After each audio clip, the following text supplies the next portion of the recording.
మీ సహోదరుడు పొన్నం ప్రభాకర్ అనేది ఏంటంటే అంతర్గత వేదికల మీద మాట్లాడుకోవచ్చు, ఈ అంశాన్ని ప్రస్తావించవచ్చు. ఒకవేళ ఏమైనా మిస్టేక్స్ ఉంటే పారదర్శకంగా జరిగింది అయినప్పటికీ కూడా ఏమైనా ఆధారాలు ఉంటే తీసుకొస్తే మాట్లాడితే అంతర్గత వేదికలు దాన్ని సరి చేసుకోవడానికి అవకాశం ఉంటుంది. ఒక స్టెప్ అయితే ముందుకు వేసాము, దాన్ని కూడా ఎందుకు చేయాలి, ఇబ్బంది పెట్టే పరిస్థితి తీసుకురావాలి, ఎందుకు పార్టీని బద్నాం చేయాలి, అంటే ఉండి పార్టీలో ఉండి బద్నాం చేయడం ఎందుకు, ఎవరో చేతిలో పావుగా చేసే కుట్రలో పావుగా ఎందుకు మారడం అనేది అభిప్రాయం. పొన్నం ప్రభాకర్ గారి ఆయనకున్నటువంటి ఆలోచన, ఆయన అంతరాత్మకు కూడా తెలుసు ఈ తప్పుడు సర్వే అని. ఆయన అంతరాత్మకు కూడా తెలుసు ఇది తప్పుడు సర్వే, తప్పుడు సర్వేతోటి బీసీలను మభ్యపెడుతున్నామని తెలుసు. కానీ ఆయన ఒక మంత్రి పదవి అనేది ఉంది కదా, అది డిస్టర్బ్ కాగలదు అనేటువంటి జాగ్రత్త పడుతుండొచ్చు. తీన్మార్ మల్లన్న ఈ పదవుల కారణం దానికోసమో దీనికోసం నోరు మూసుకొని కూర్చునేటువంటి రకం కాదు, కూర్చొని కూడా. నేను ఒకటి చెప్తా ఉన్నా, ఎక్కడ చర్చ పెడతారో పెట్టండి, ఎవరు వస్తారో రండి, ఆ సర్వే తప్పు అని ఆధారాలతో సహా నిరూపిస్తా.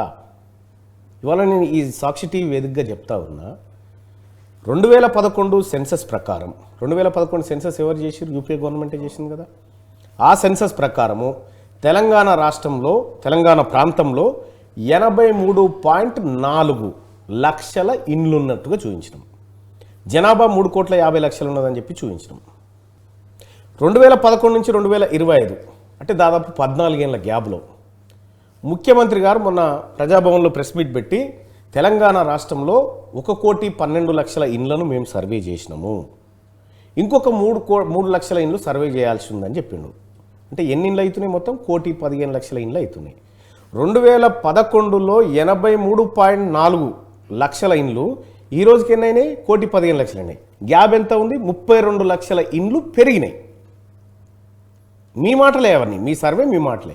32 లక్షల ఇండ్లు పెరిగినప్పుడు ఈ 3,50,00,000కు ఇంటికి ఒకరిని వేసుకో, పెరిగిన 32 లక్షల నుంచి ఒక ఇల్లు సైజు 4 అనుకున్న 4 కూడా ఒక్కరిని వేసుకో, అయినా కూడా 3,90,00,000 కావాలి కదా. ఈ 3,70,00,000 ఎట్లా చెప్పగలుగుతున్నావు? నేను ఒక్క మాట అడుగుతా ఉన్నా సాక్షి టీవీ వేదికగా, 16 లక్షల మంది మిగిలిపోయారని మీకు ఎట్లా తెలుసా లెక్క? ఎట్లా చెప్పగలిగినావు? ఏ ఆధారంతో చెప్పగలిగినావు? నువ్వు సర్వే చేసినాక మొత్తం ఎంతమంది అనేది తేలాలి. నువ్వు సర్వేనే సరిగా చేయకపోతేవి, చేయనప్పుడు 16 లక్షల మంది మిగిలిపోయారని ఎట్లా చెప్పగలిగినావు? ముస్లింల జనాభా 2011 క్యాస్ట్ సెన్సస్ ప్రకారం, సెన్సస్ ప్రకారం 44 లక్షలు ఉంది. 44 లక్షలు మొత్తం ముస్లింల జనాభా. ఇవాళ తెలంగాణ ప్రభుత్వం బయటపెట్టినటువంటి సమగ్ర కుల సర్వే దాంట్లో సేమ్ 44 లక్షలు ఉంది. 2011 నుంచి 14 ఏళ్ళలో ఒక్క ముస్లిం పుట్టలేదా ఈ రాష్ట్రం? ఒక్కరికి కూడా బర్త్ జరగలేదా? అంటే ఇట్లా తప్పుడు లెక్కలతోటి నువ్వు సమాజాన్ని మభ్యపెట్టి మీరు ఏదో ఈడబ్ల్యూఎస్ కోటాను రక్షించుకోవడానికి డ్రామా ఆడుతున్నారు తప్ప, ఇది బీసీల సంక్షేమాన్ని బీసీల తలలు లెక్క పెడతా ఉన్నాం. బీసీలకేమో బిచ్చమా మీరేసేది?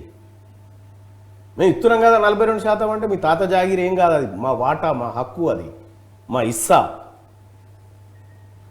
ఇంత సమాచారం ఉన్నప్పుడు మీరు మీ పొన్నం ప్రభాకర్ గారిని కానీ, ముఖ్యమంత్రి గారిని కానీ, పీసీసీ చీఫ్ని కానీ కలిసి కన్విన్స్ చేసి లేకపోతే మాట్లాడి వాళ్ళను ఎందుకు చేయలేకపోయారు? కులగణన కాగితాలు ఎందుకు బహిరంగంగా చింపాల్సి వచ్చింది? రాఘవేంద్ర గారు, నేను మండలిలో మాట్లాడి తప్పు జరిగింది సరిదిద్దుకోండి అనే మాట చెప్పిన, డిప్యూటీ సీఎం గారికి చెప్పిన, తప్పు జరిగింది సరిదిద్దుకోండి అని చెప్పిన. ఓకే అని చెప్పి నోట్ చేసుకుండు. మండలి వాయిదా పడ్డ తర్వాత బయటికి వస్తూ ఇవన్నీ గిడ మాట్లాడతారా అన్నారు వీళ్ళే, మంత్రులే. వాళ్ళకు కూడా తెలిసి ఇదంతా ఇది ఫేక్ అని. మీదికి మభ్యపెట్టే ప్రయత్నం చేస్తూ ఉన్నారు. నువ్వు ఎవరిని మభ్యపెడతానో? ఈ రాష్ట్రంలో మెజారిటీ ప్రజలైనటువంటి బీసీలను మభ్యపెట్టడానికి ఓ తప్పుడు లెక్కలు తీసుకొస్తావా? అంటే ఈ బీసీలకు ఏ లెక్కలు చెప్పినా వాళ్ళు పడి ఉంటారు, వాళ్ళకేం తెలియలేదు అనుకుంటా ఉన్నారా వీళ్ళంతా?